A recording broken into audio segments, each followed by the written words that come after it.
नमस्कार, आप देख रहे हैं खेल समाचार। मैं हूं सुचित्रा। सबसे पहले एक नजर इस वक्त की खेल सुर्खियों पर। बारिश से 3 दिन बाधित रहे कानपुर टेस्ट में आई जान। बांग्लादेश के पहले पारी में बनाए गए 233 रन के जवाब में भारत ने 9 विकेट पर 285 रन बनाकर पारी की घोषित।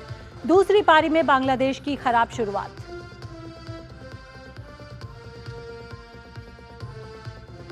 फ्रांस के मिडफील्डर एंटोइन ग्रिजमैन ने अंतर्राष्ट्रीय फुटबॉल से संन्यास की घोषणा की। लगभग एक दशक तक रहे फ्रांस के सबसे अहम खिलाड़ी।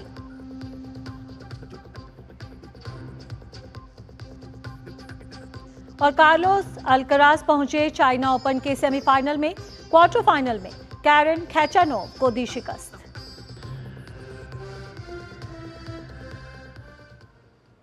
खबरें विस्तार से और सबसे पहले बात करते हैं कानपुर टेस्ट की। भारत और बांग्लादेश के बीच कानपुर में खेले जा रहे दूसरे टेस्ट का आज चौथा दिन है। आज दिन का खेल खत्म होने तक बांग्लादेश ने अपनी दूसरी पारी में 2 विकेट गंवाकर 26 रन बना लिए हैं। फिलहाल भारत के पास 26 रन की बढ़त है। इससे पहले भारत ने अपनी पहली पारी 34.4 ओवर में 9 विकेट पर 285 रन बनाकर घोषित की। भारत की ओर से यशस्वी जायसवाल ने सबसे ज्यादा 72 रन बनाए। उन्होंने 51 गेंद में 12 चौके और 2 छक्कों की मदद से 72 रन की पारी खेली। रोहित शर्मा ने 11 गेंद में 1 चौका और 3 छक्के की मदद से 23 रन बनाए। वहीं शुभमन गिल ने 36 गेंद में 29 रन, ऋषभ पंत ने 11 गेंद में 9 रन, विराट कोहली ने 35 गेंद में 4 चौकों और 1 छक्के की मदद से 47 रन बनाए। केएल राहुल ने 43 गेंद में 7 चौके और 2 छक्के की मदद से 68 रन बनाए। बांग्लादेश की ओर से मेहदी हसन मिराज और शाकिब अल हसन ने 4-4 विकेट लिए। वहीं हसन महमूद को 1 विकेट मिला। इससे पहले बांग्लादेश ने अपनी पहली पारी में 233 रन बनाए थे। ओलंपिक की मेजबानी को लेकर भारतीय सेना भी सक्रिय हो गई है। दिल्ली के मानेकशॉ सेंटर में आयोजित आर्मी स्पोर्ट्स कॉन्क्लेव में 12 साल बाद होने वाले ओलंपिक खेलों की तैयारी का ब्लूप्रिंट पेश किया गया। पेश है हमारे संवाददाता विशाल बैरिस्टो की रिपोर्ट।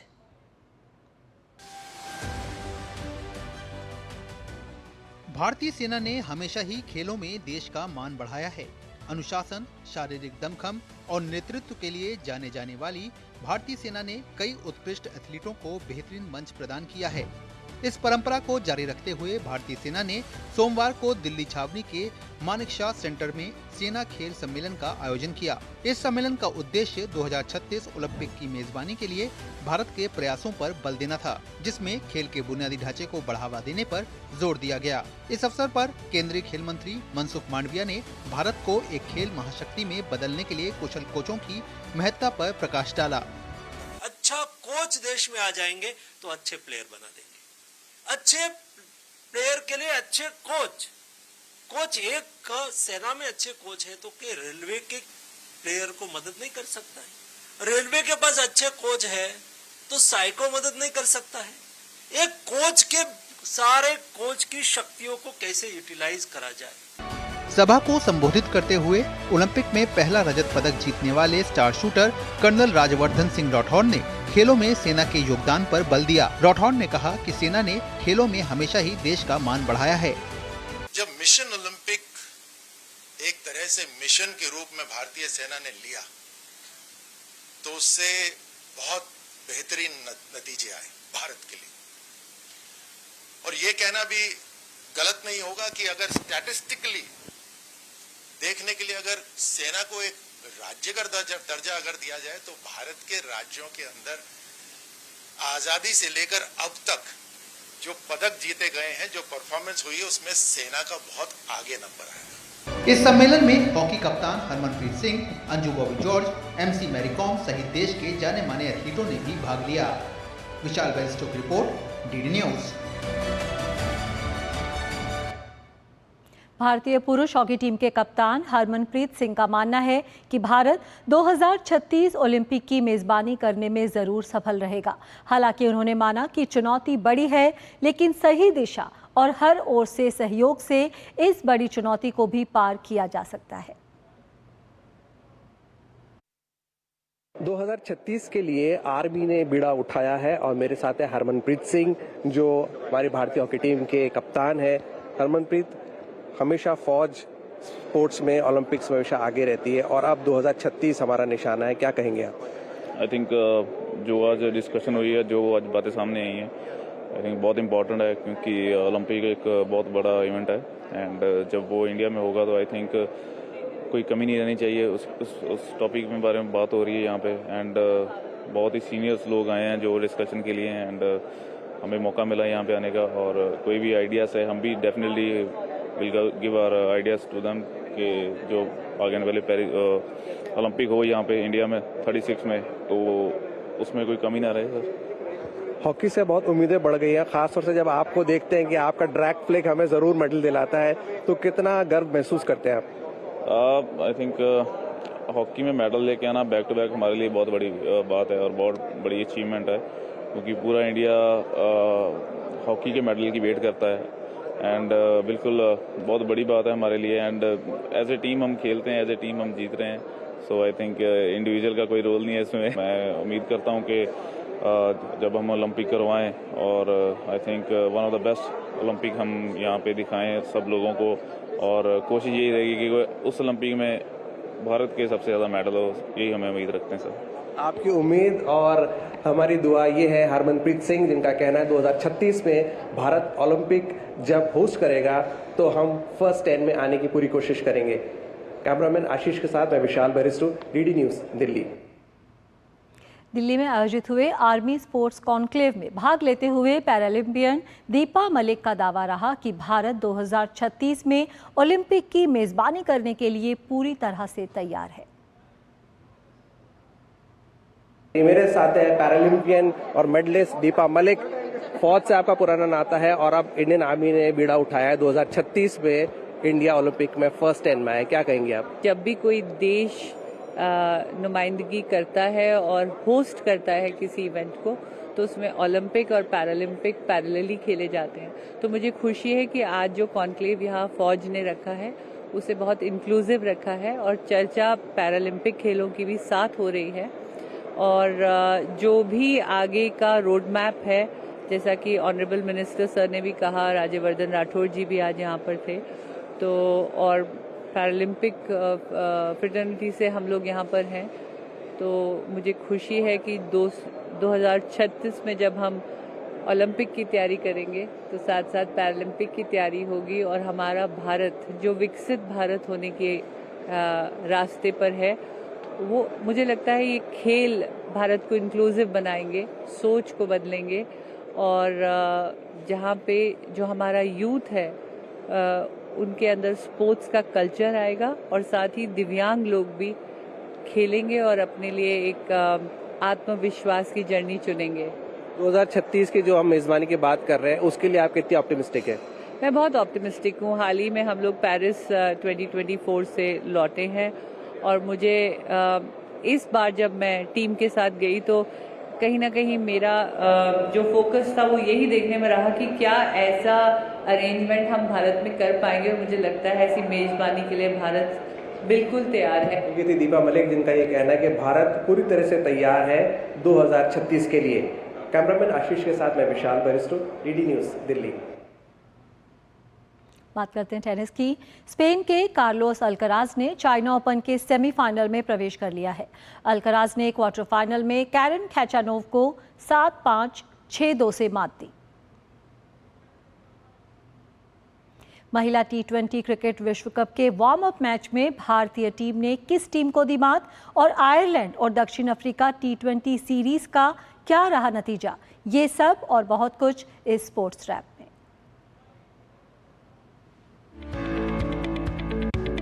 महिला T20 क्रिकेट विश्व कप की शुरुआत 3 अक्टूबर से होगी। इससे पहले वार्म अप मैच आयोजित किए जा रहे हैं।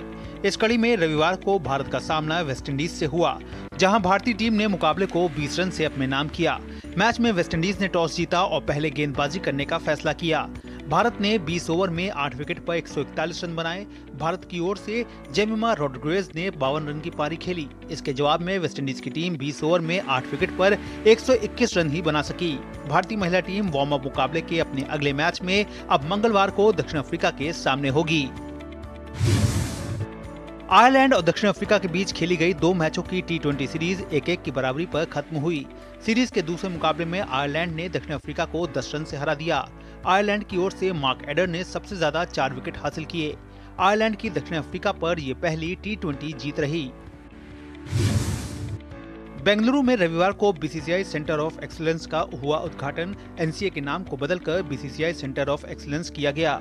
सेंटर के मुख्य मैदान पर दूधिया रोशनी और अत्याधुनिक प्रसारण सुविधाएं भी शामिल हैं। अगर कभी किसी मैच की मेजबानी करने के लिए स्थल की आवश्यकता होती है तो इसका इस्तेमाल किया जा सकता है। अमेरिका की कोको गॉफ ने चाइना ओपन के अंतिम 16 में जगह बना ली है। गॉफ ने ब्रिटेन की केटी बोल्टर को 7-5, 6-2 से हराया। जेसिका पेगुला भी चाइना ओपन के अंतिम 16 में पहुंच गई हैं। पेगुला ने रूस की वेरोनिका कुदेरमेतोवा को 6-7, 6-1, 6-2 से शिकस्त दी। ला लीगा में रियल मैड्रिड और एटलेटिको मैड्रिड के बीच खेला गया मुकाबला 1-1 की बराबरी पर समाप्त हुआ। मैच में पहला गोल रियल मैड्रिड की ओर से देखने को मिला, जिसे एडर मिलिटाओ की ओर से खेल के 64वें मिनट में किया गया। हालांकि रियल की इस बढ़त को खेल के अंतिम समय में एटलेटिको के खिलाड़ी एंजल कोरिया की ओर से किए गए गोल ने खत्म कर दिया और मैच 1-1 की बराबरी पर खत्म हुआ। इस नतीजे के बाद बार्सिलोना की टीम अंक तालिका में शीर्ष पर बनी हुई है। इंग्लिश प्रीमियर लीग में टॉटनहैम की मैन्यू पर बड़ी जीत। टीम ने मैन्यू को 3-0 से शिकस्त दी। लियोनेल मेसी के गोल की बदौलत इंटर मियामी ने चार्लेट क्लब के खिलाफ खेला 1-1 से ड्रॉ मुकाबला। Sports desk, DD news. France के मिडफील्डर एंटोइन ग्रिजमैन ने अंतर्राष्ट्रीय फुटबॉल से संन्यास ले लिया है। ग्रिजमैन ने सोशल मीडिया पोस्ट के जरिए संन्यास की जानकारी दी। ग्रिजमैन लगभग 1 दशक तक फ्रांस की टीम के सबसे अहम खिलाड़ी रहे।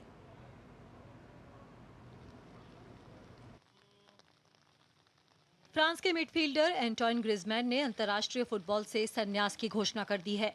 ग्रिजमैन लगभग 1 दशक तक फ्रांस के सबसे अहम खिलाड़ी रहे। ग्रिजमैन ने सोशल मीडिया पोस्ट के जरिए संन्यास की जानकारी दी। उन्होंने कहा कि फ्रांस की जर्सी पहनना उनके लिए हमेशा सम्मान की बात रही। ग्रिजमैन ने फ्रांस के लिए कुल 137 मैच खेले और 44 गोल किए। वे मिडफील्ड में विविध भूमिकाएं निभाते थे और कोच दिदिये डेशैम्स के सबसे प्रमुख खिलाड़ी थे। ग्रिजमैन ने 2018 और 2022 के फुटबॉल विश्व कप अभियान में प्रमुख भूमिका निभाई। फ्रांस ने 2018 में विश्व कप जीतने में कामयाबी पाई थी, वहीं 2022 में वे उप विजेता रहे थे। ग्रिजमैन ने फ्रांस को 2021 में नेशंस लीग जिताने में भी अहम भूमिका निभाई थी। वे फ्रांस के चौथे टॉप स्कोरर हैं। टीम के साथियों के बीच ग्रिजू के नाम से मशहूर ग्रिजमैन यूरो 2016 के भी टॉप स्कोरर रहे थे, जब फ्रांस फाइनल में पहुंचा था। हालांकि तब फाइनल में उन्हें पुर्तगाल के खिलाफ हार का सामना करना पड़ा था। फ्रांस को इस साल यूरो सेमीफाइनल में स्पेन के खिलाफ हार का सामना करना पड़ा था। 33 साल के ग्रिजमैन इस साल यूरो में संघर्षरत रहे थे। क्लब फुटबॉल की बात करें तो ग्रिजमैन ला लीगा में रियल सोसिदाद, एटलेटिको मैड्रिड और बार्सिलोना के लिए 500 से ज्यादा मैच खेल चुके हैं। इस सीजन में ग्रिजमैन ने सभी प्रतियोगिताओं को मिलाकर एटलेटिको मैड्रिड के लिए 9 मैच में 3 गोल किए हैं। Sports desk, DD news. 45वें शतरंज ओलंपियाड में 11वें और अंतिम दौर में अर्जुन एरिगेसी ने भारत के लिए पहली जीत हासिल की थी। अर्जुन का कहना है कि उन्होंने इस प्रतियोगिता में अपना सर्वश्रेष्ठ दिया और जो चाहा था वो हासिल किया। जिस तरह से आपने शानदार प्रदर्शन किया और 11वां और फाइनल राउंड जो सबसे इम्पोर्टेंट था, उसमें जो पहली जीत थी वो आपकी तरफ से आई, तो किस तरह का वो एक्सपीरियंस रहा कि पहली क्रूशियल विन आप लेकर आए टीम के लिए? We had an idea that mostly we were going to get gold, but we did not want to get overconfident and we still wanted to give our level best in the final round. We gave our best and it worked out really well. जाने से पहले क्या strategy थी? जीतने के लिए ही सोचा था या फिर माइंड में था कि ड्रॉ एटलीस्ट कराना है? We'll just go for the win because like on paper we are just clearly stronger than them and we were also in great shape. So we knew if we just continue playing the way we were playing, we would just win. 11 rounds में से सबसे मुश्किल round कौन सा रहा आपके लिए personally? 10th round against United States. वो बहुत strong team है. We are the only 2 teams in the entire Olympiad to have 4 2700 plus. So it was a very close match and anything could have happened. पिछले कुछ time में India में chase scene काफ़ी change हुआ है कि कई यंग प्लेयर्स निकलकर सामने आ रहे हैं जो कि अपने से बड़ी रैंकिंग वाले प्लेयर्स के सामने खेलने में भी किसी तरह से घबराते नहीं हैं। तो किस तरह से देखते हैं आप इस एकदम बदले हुए चेस सीन को इंडिया में, और क्या कारण, क्या रीजंस इसके पीछे देखते हैं? For sure is going in the right direction to grow more and more as a bigger sport. And so when I started, and I and people of my generation started, we all looked up to Vishay Anand sir and wanted to become like him. And now we are happy that there are more examples for the next generation to look up to and try to become like us. अपनी performance के बारे में, double gold medal से अपने कितना खुश हैं? अपने लिए जैसा सोचा था क्या वैसा रहा आपका चेस ओलंपियाड? जी, मैंने सोचा I'll aim for 2 gold medals, but I just put that thought aside because I didn't want it to put pressure on me. And yeah, I just put it aside and I was just taking one game at a time. And in the end, I got what I wanted. प्रधानमंत्री मोदी के साथ मुलाकात के बारे में क्या कहेंगे? कैसा रहा उनसे मिलकर? प्रधानमंत्री खेलों को काफ़ी सपोर्ट कर रहे हैं भारत में। हाँ, meeting Modi sir was definitely like one of the biggest moments in my life. Actually, I did not have the plan of returning. I had some other plans to stay back in Europe, but when I got to know about this, like we suddenly decided to make some changes and cancel my plans and come back to India, and yeah, it was totally worth it. Gukesh की performance के बारे में आप क्या कहेंगे chess olympiad में और world championship में? कैसे आप चांसेस देखते हैं गुकेश के लेरेन के खिलाफ? चेस ओलंपियाड में गुकेश बहुत स्पेक्टेकुलर है. Like I think it will be a massacre because he's in a great shape and Ding is slightly out of shape. So yeah, I think Gukesh is a big favorite. यहाँ पर लेते हैं छोटा सा break, देखते रहिए खेल समाचार। MDH का किचन किंग किचन में हो तो हम सब कुछ बना सकते हैं। बैंगन का भरता, आलू गोभी, भिंडी मसाला और भी बहुत कुछ। MDH। बात जब पीढ़ियों के लिए बनने वाले घर की हो तो जिम्मेदारी बड़ी हो जाती है। गैलेंट समझता है ये जिम्मेदारी। अब डबल M रिब्स के साथ गैलेंट एडवांस TMT रीबार, निर्माण का रियल हीरो।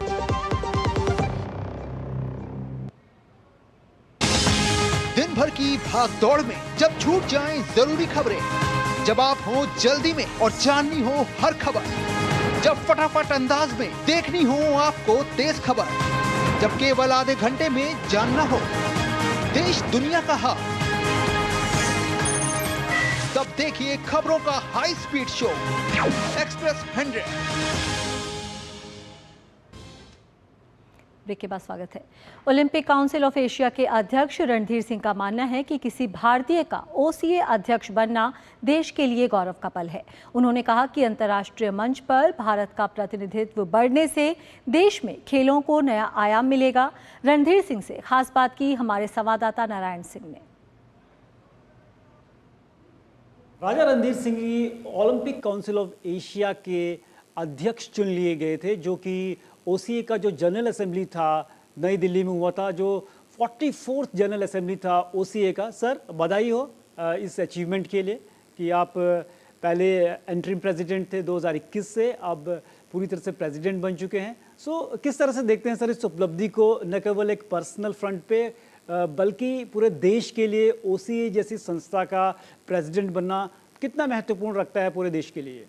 मेरे लिए तो मेरी करियर के सबसे हाईएस्ट पॉइंट है, और देश के लिए अपना आदमी कोई OCA में प्रेसिडेंट हो तो एशियन गेम्स की जो भी आपको सहूलतें हैं, फ़ायदे हैं, वो सब आपको होते हैं। और दूसरा है कि एशियन गेम्स हिंदुस्तान की शुरू करी हुई गेम्स है 1951 में, तो ये अपनी घर की चीज़ है। जो इवन हेडक्वार्टर्स पहले यहाँ था, फिर कुवैत शिफ्ट हो गया, तो ये हम गौरव की बात है कि अब हम लोग फिर प्रेसिडेंट हैं। सर, बात करें जो इंटरनेशनल फेडरेशन होती है, चाहे वो OCA हो, चाहे IOC हो, और कोई भी जैसे वर्ल्ड एथलेटिक्स हो, तो कितना महत्वपूर्ण रहता है भारतीयों का उसमें रहना, और किसी भी पद पर अगर भारतीय उन पदों पर रहते हैं तो कितना इससे मदद मिलती है भारत को? देखिए, अगर आप इंटरनेशनल फेडरेशन में, एशियन फेडरेशन में आपकी रिप्रेजेंटेशन नहीं है तो it's not good for us, अपने देश के लिए ख़राब है। हमें कोशिश ये करनी चाहिए कि हमारे जितने पॉसिबल हों अपने जो नेशनल फेडरेशन के रिप्रेजेंटेटिव हैं वो एशियन फेडरेशन में आए और वर्ल्ड बॉडी में आए। एंड एशियन में आएंगे तो वर्ल्ड बॉडी में आदमी ऑटोमेटिकली चला जाता।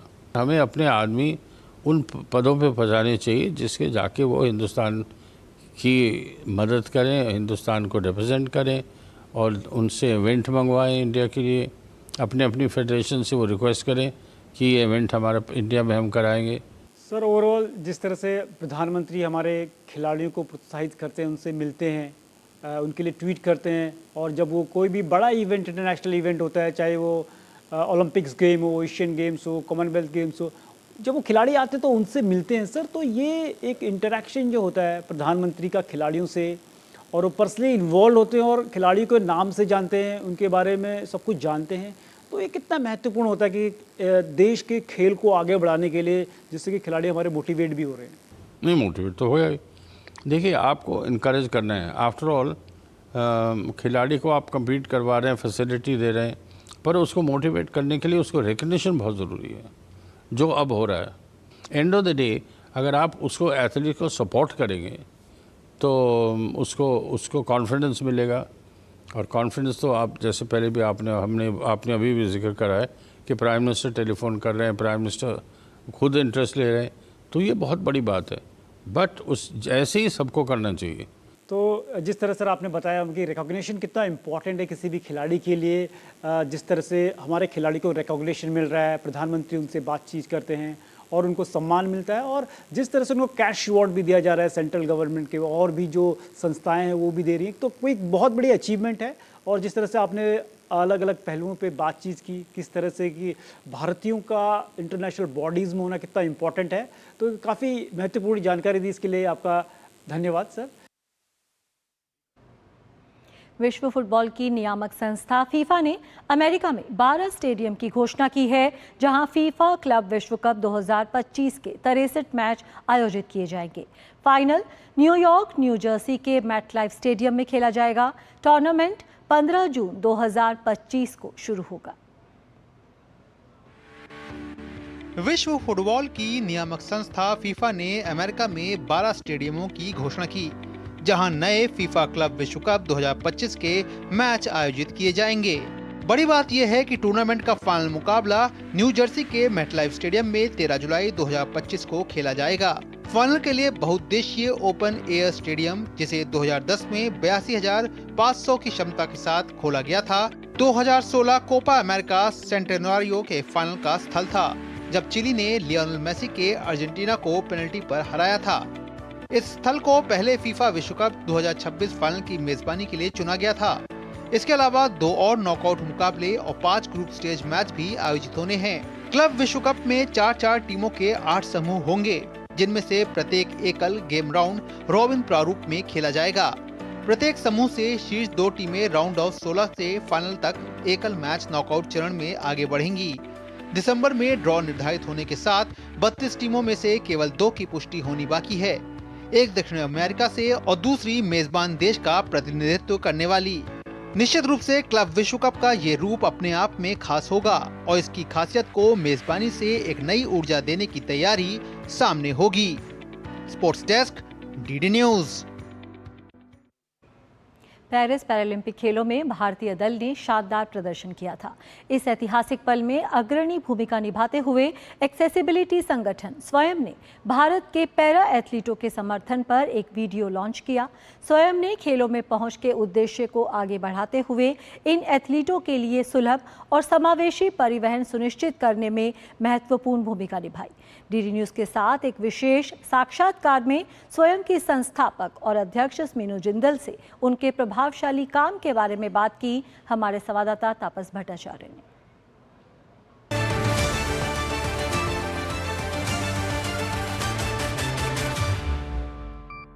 लोग एक्सेसिबिलिटी ऑल क्या है जानते नहीं है, क्यों इम्पोर्टेंट है ये थोड़ा बताइए। 24 साल का जो आपका सफ़र है इसके बारे में थोड़ा बताइए।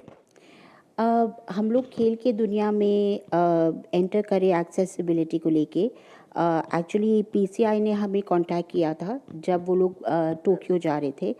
और जो रियो वाला गेम्स थे वहाँ पर उनको थोड़ा सक्सेस मिला था, बट अब की बार कॉन्टिंजेंट बहुत बड़ा था तो उनको सपोर्ट चाहिए थी अराउंड एक्सेसिबिलिटी, तब उन्होंने हमें कांटेक्ट किया। ये हमारा सौभाग्य है कि हम कुछ कर पाए उसके लिए। पर एक एथलीट के लिए बहुत इम्पॉर्टेंट है कि वो अपने गेम पे कंसंट्रेट करे। वो अपने देश का नाम ऊंचा करने जा रहा है तो अपने गेम पे कंसंट्रेट करे, इसके ऊपर समय ना बिताए कि मैं एक जगह से दूसरी जगह डिग्निटी के साथ कैसे जाऊंगा। और आई थिंक मुझे इस चीज़ का एहसास है कि ये छोटी छोटी चीज़ें हमारी लाइफ की क्वालिटी को पूरा बदल देती हैं। सुविधा और सुरक्षा से अपनी मंजिल तक पहुंचने को एक्सेसिबिलिटी कहते हैं। जो स्पोर्टिंग इंफ्रास्ट्रक्चर है वहाँ पे ट्रेन करना, वहाँ पे पहुँचना, वो भी एक अपने आप में एक चुनौती, एक जद्दोजहद हो जाती। तो इसके लिए आप लोग क्या क्या कर रहे हैं, थोड़ा बताइए हम लोग। जब हम एथलीट्स की बात करते हैं, वो लोग बहुत छोटे छोटे विलेजेस से आते हैं, पर ज़रूरी नहीं है कि उनके अंदर हुनर नहीं है, पर वो राइट सेंटर पर ढंग से पहुंच नहीं पाते और अपनी प्रतिभा दुनिया में दिखा नहीं सकते। ऐसा मेरा मानना है कि जब 2036 में अगर इंडिया में पैरालंपिक्स आती है और ओलंपिक्स को हम होस्ट करते हैं तो हमारा देश और चमक सकता है, क्योंकि अभी तो गांव से लोग आ ही नहीं रहे। It's a very small number जो उनकी डेडिकेशन, उनकी डिटर्मिनेशन अभी कर रही है, पर इस डेडिकेशन डिटर्मिनेशन में अगर एक्सेसिबिलिटी जुड़ती है तो उनको 4 चांद लग जाएंगे। मैम, आपने बात की 2036 तक बन सकता है, ये जानना चाहेंगे ये जो सुगमता हम लोग बढ़ रहे हैं सबके लिए, एक्सेसिबिलिटी खासतौर से ये जो खिलाड़ियों के लिए हम बात कर रहे हैं, ये आपको लगता है कब तक ये होने की उम्मीद है? जागरूकता बहुत इम्पॉर्टेंट है। हमको लगता है कि ये सिर्फ डिसेबल लोगों को छूता है, पर ये उनसे बहुत ज़्यादा लोगों को छूता है। शायद फ्यूचर में हर एक आदमी को छुएगा जो बूढ़ा होएगा। और मैं चाहूँगी कि ओल्ड एज जैसी ब्यूटी को हम सब कोई को महसूस करना चाहिए, क्योंकि तब हम ज़्यादा एक्सपीरियंस्ड होते हैं, तो हमें छोटी छोटी चीज़ें बॉदर नहीं करती और तब शायद हमें जीना बेटर आता है। टोक्यो, पेरिस, इसके बाद LA में भी आप लोग खिलाड़ियों के साथ काम करना ज़रूर पसंद करेंगे? ज़रूर, क्यों नहीं। हर उस एंगल से मदद करने की कोशिश करेंगे जहां हम कर सकते हैं।